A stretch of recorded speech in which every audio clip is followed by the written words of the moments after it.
Pukul 6 waktu Indonesia Tengah, Radio Republik Indonesia ND menghadirkan Warta Berita.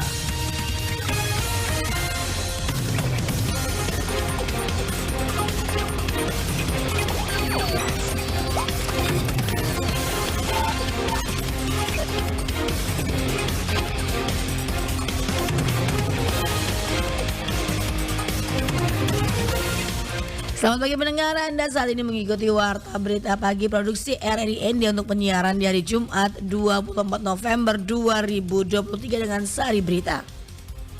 Ribuan umat lintas agama mengantarkan jenazah Uskup Agung ND ke tempat pemakaman. Sepanjang tahun 2023 sudah 13 kasus kekerasan seksual terjadi di Manggarai Timur. Bersama saya Femi Sari Ora, inilah berita selengkapnya.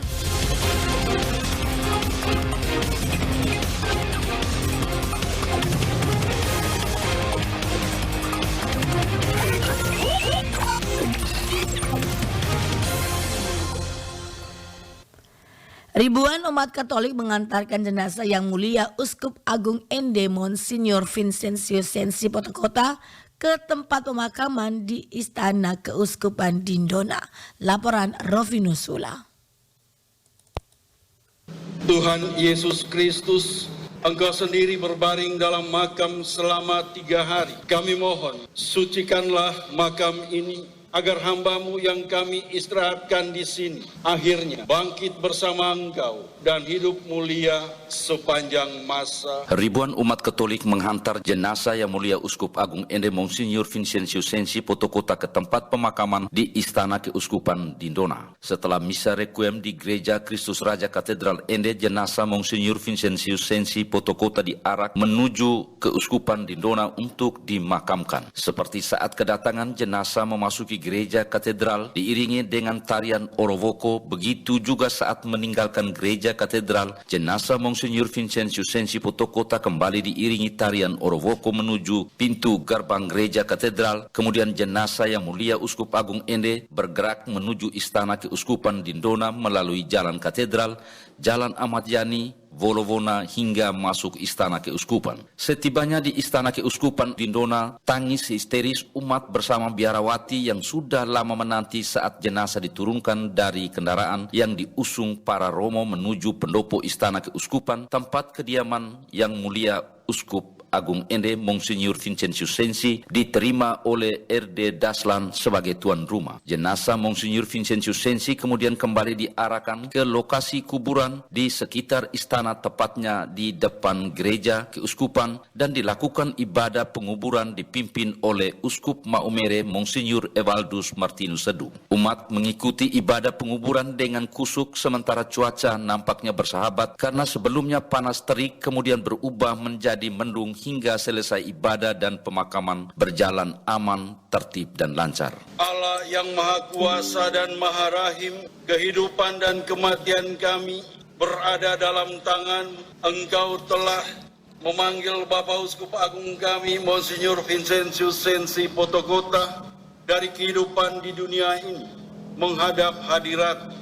Dengan hati sedih kami berdiri di sini untuk membaringkan jenazahnya dalam makam. Namun dengan penuh harapan kami menantikan kebangkitan, sebab Kristus telah bangkit sebagai yang pertama dari orang-orang mati. Maka kasihanilah dia ya Tuhan, kasihanilah dia dan terimalah dia dalam pelukan cinta-Mu. Usai pemakaman selanjutnya, para uskup bersama para pejabat pemerintah serta tokoh umat dan keluarga meletakkan krans bunga duka di atas kubur Monsinyur Vincentius Sensi, diawali oleh Ketua KWI mewakili para uskup, pejabat pemerintah, keluarga. Selanjutnya diberikan kesempatan kepada seluruh umat untuk berdoa di makam Monsinyur Vincentius Sensi Potokota. RRI ND Rovinus Sula melaporkan. Dari hasil survei yang dilakukan oleh praktisi psikologi Yayasan Mariamu Peduli YMP Jeffrin Haryanto memperlihatkan kasus kekerasan anak akan meningkat pasca pandemi COVID-19. Bahkan di Manggarai Timur sendiri selama tahun 2023 kekerasan seksual pada anak yang terlapor sebanyak 12 kasus. Laporan Veranda Garus. Kepada RRI, praktisi psikologi Yayasan Marimoe Peduli YMP, Jeffrey Haryanto mengatakan, setelah melakukan survei pada 250 responden pria dewasa di Manggarai Timur, hampir 80% para responden ini tidak mengetahui metode untuk mengurangi stresnya. Bahkan 5% di antaranya mengaku paling sulit menahan stres terhadap kebutuhan seksual. Sementara, 1% di antaranya melampiaskan rasa stresnya pada orang sekitar. Selain pada kekerasan seksual, kasus kriminalitas pasca pandemi ini juga mengalami peningkatan. Meskipun begitu, Jeffrey menambahkan, berkat sosialisasi serta edukasi yang terus digalakan pihaknya, masyarakat lebih terbuka dan mau melaporkan kasus kekerasan seksual maupun bentuk kekerasan lainnya. Tetapi di luar itu saya juga menerima banyak klien dari tempat lain. Jadi ini tidak kasuistik di Manggarai Timur. Saya melihat trennya merata. Hanya mungkin di Manggarai Timur sudah dibangun cukup baik kesadaran orang untuk menggunakan mekanisme pelaporan dan sebagainya. Karena kami membangun itu sampai di desa ya. Jadi kesannya memang terlaporkan semua kasus-kasus itu. Sekarang orang memiliki aware yang baik, kesadaran yang tinggi untuk ternyata kekerasan seksual, pelecehan seksual itu ada jalurnya untuk dilaporkan. Menurutnya terdapat beberapa pihak yang terlibat secara serius dalam kasus ini. Dimulai dari peran keluarga yang mana pendidikan pola asuh terkait seksualitas merupakan pendidikan bersama yang harus diketahui oleh seluruh keluarga. Kemudian pemantauan yang cukup ketat dari keluarga karena dilihat dari fenomena yang ada, kasus kekerasan seksual ini bisa terjadi di mana saja bahkan oleh siapa saja. Beberapa kasus yang terjadi di Manggarai Timur ini dilakukan oleh orang-orang terdekat korban. Pemerintah Kabupaten Manggarai Timur terus melakukan sosialisasi dan mengedukasi masyarakat sehingga masyarakat lebih sadar dan mau melaporkan kasus ini kepada pihak berwajib. Salah satu indikasi adanya kesadaran masyarakat adalah tampak memang kalau secara awam kita melihat kasusnya bertambah. Kalau saya melihat yang lain, kesadaran orang mulai terbuka. Saya dari sisi ini positif, meskipun tampaknya memang katakanlah Manggarai Timur itu kota layak anak, tapi kok kasusnya tinggi gitu. Tidak, saya justru melihat kesadaran ini mulai tumbuh di mana-mana. Ada kasus terakhir yang datang melaporkan itu kepala desa. Dia berharap agar masyarakat bisa lebih peduli dengan lingkungan sekitar dan mau melaporkan kasus ini kepada pihak berwajib jika terjadi kasus kekerasan terhadap anak maupun perempuan. RRI Veranda Garus melaporkan. Salah satu faktor penting dalam upaya pemerintah untuk mengentaskan kemiskinan adalah pemberdayaan usaha mikro, kecil, dan menengah UMKM. Upaya pemberdayaan ini butuh kerja bersama. Selanjutnya, Ferry Soo melaporkan.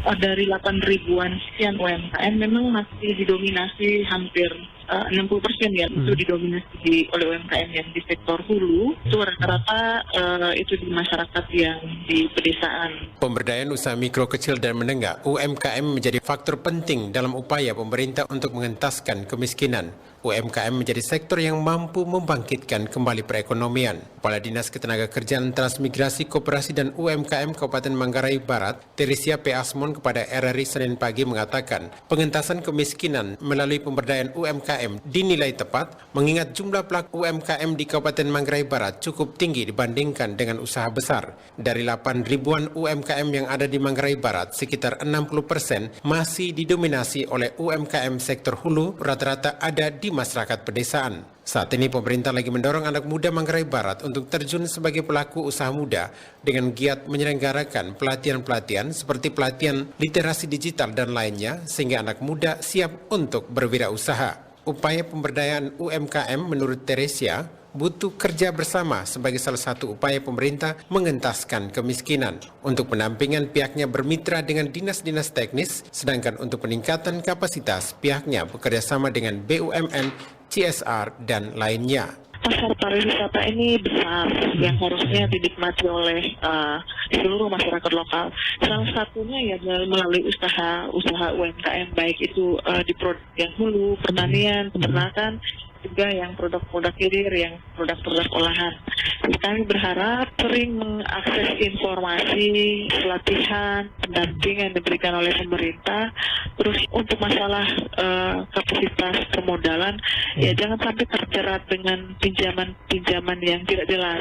Pemerintah daerah Manggarai Barat saat ini sedang berkolaborasi baik dengan koperasi salah satunya, selain tadi lembaga keuangan yang lain. Kalau akses permodalan ya mulai dari jadi anggota koperasi dulu lah. karena semua koperasi Manggarai Barat sudah diarahkan untuk memprioritaskan pinjaman untuk pinjaman produktif secara khusus untuk pelaku usaha UMKM. Sementara Kepala Dinas Koperasi Perindustrian dan Perdagangan Kabupaten Nagekeo, Jawaria KM Simporosa mengatakan, dalam upaya pemberdayaan UMKM, pihaknya terus mendukung usaha para pelaku UMKM bekerja sama dengan Dekranasda dan OPD terkait untuk memberikan pendampingan bagi para pelaku UMKM di Nagekeo seperti penenun, perajin anyaman lokal, kuliner, dan produk-produk unggulan lainnya. Dalam hal pemasaran, Dinas Koperindak sudah melakukan MOU dengan beberapa swalayan yang bisa menjual hasil produk dari para pelaku UMKM dengan catatan produk UMKM sudah harus memiliki nomor PIRT atau Pangan Industri Rumah Tangga. Diharapkan produk mereka itu berlanjut dan mereka memanfaatkan potensi yang ada di desa. Sangat-sangat diharapkan bahwa mereka tidak berputus asa, terus mereka mencari tahu olahan-olahan pangan lokal itu. Kan YouTube sudah menyediakan segala sesuatu. Tinggal bagaimana kita meramu dia menjadi satu racikan yang enak. Dan kami selalu membuka diri, Pak Ferry, pelaku usaha yang baru memulai untuk sebuah produk, kita minta untuk bawa ke showroom Dekranasda untuk kami beli dan lakukan cita rasanya, supaya ada masukan-masukan yang kita berikan untuk perbaikan mereka sehingga produk mereka itu bisa berlanjut. Jangan hanya ada event kita jual produk. Kadis Jawaria KM Simporosa juga berharap produk para pelaku UMKM bisa terus berlanjut dan memanfaatkan potensi yang ada di desa. RRI Ende Feriso melaporkan. Anda sedang mendengarkan Warta Berita RRI ND. Menjelang peringatan Hari Guru Nasional ke-78 tahun 2023, Persatuan Guru Republik Indonesia PGR Flores Timur menggelar seminar nasional. Laporan Lady Badin. Dengan tema Transformasi Guru Wujudkan Indonesia Maju, PGRI Kabupaten Flores Timur menggelar kegiatan seminar nasional dalam rangka peringatan Hari Guru Nasional tahun 2023 pada hari ini Kamis 24 November 2023 dengan menampilkan narasumber dari Kementerian Pendidikan Nasional, Seksi Kurikulum Merdeka, kemudian pengurus besar PGRI Pusat dan instruktur guru penggerak. Ketua PGRI Kabupaten Flores Timur, Maximus Masakian mengungkapkan bahwa seminar nasional ini akan memberikan pandangan visioner tentang peran guru di tengah tuntutan zaman sekaligus memberikan pencerahan serta semangat solidaritas guru dalam meningkatkan profesionalisme. Dengan tajuknya itu kan Transformasi Guru Wujudkan Indonesia Maju. Di situ ada sejumlah narasumber yang kami undang. Yang pertama dari Kementerian Pendidikan, khususnya di Pusat Kurikulum Merdeka. Dari kementerian dia akan bicara bahwa arah implementasi kurikulum merdeka ini seperti apa. Nanti dia dibenturkan dengan kondisi real yang ada di lapangan dan dicari jalan tengah benang merahnya. Kebijakan seperti apa yang harus diintervensi dari Kementerian Pendidikan. Terus yang kedua, kita hadirkan juga pengurus besar PGRI dari Jakarta yang dia akan bicara bahwa sejauh mana peran PGRI memfasilitasi teman-teman guru dalam pengaruh kebijakan secara nasional. Hal ini di tingkat Kementerian Pendidikan. Terus yang ketiga, kita hadirkan juga instruktur pendidikan guru penggerak. Itu menjadi inspirasi sekaligus dia akan bercerita tentang bagaimana perannya dalam pendidikan guru penggerak. Maximus Masakian juga mengungkapkan bahwa peringatan Hari Guru tingkat Kabupaten Flores Timur akan dipusatkan di Pulau Solor. Dirinya berharap momentum Hari Guru ini memberi nilai dan semangat bagi para guru untuk terus memberdayakan kemampuan dan ilmu pengetahuannya untuk meningkatkan mutu pendidikan di kabupaten tersebut. RRI Endel Lady Badin melaporkan. Berita terakhir, BPOLBF berupaya kembangkan wisata desa di Labuan Bajo. Badan Pelaksana Otorita Labuan Bajo Flores BPOLBF berusaha kembangkan wisata desa agar potensi desa wisata khususnya di Labuan Bajo bisa berkembang dan terekspos. Laporan Epi Wahab.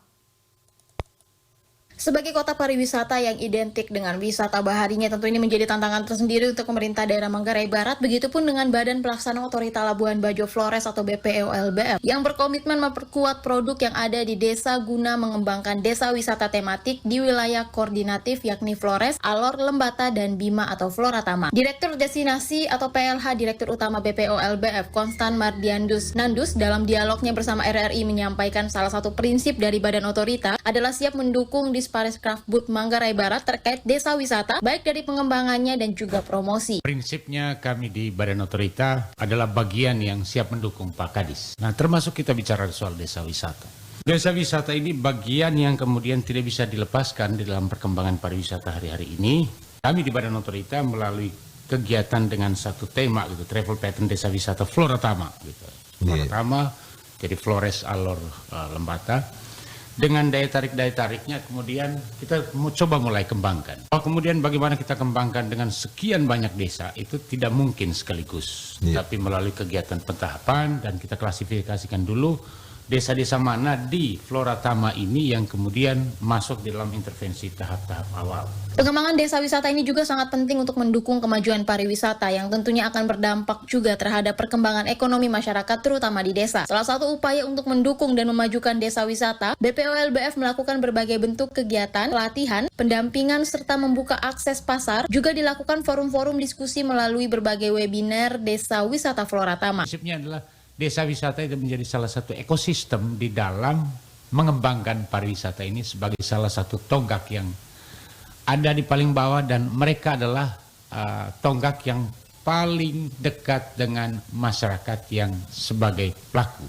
Tentunya dalam membangun desa wisata ini dibutuhkan waktu secara bertahap dan BPOLBF akan terus berupaya agar keberadaan desa wisata di wilayah Floratama dan khususnya di Manggarai Barat ini juga bisa terrealisasikan sehingga menjadi tambahan spot wisata di darat dan menambah list wisata yang ada di Labuan Bajo. Dari Labuan Bajo, Epi Wahab melaporkan. Sekian warta berita pagi hari ini, mewakili kerabat yang bertugas, saya Fimis Ora. Selamat pagi dan selamat beraktivitas kembali.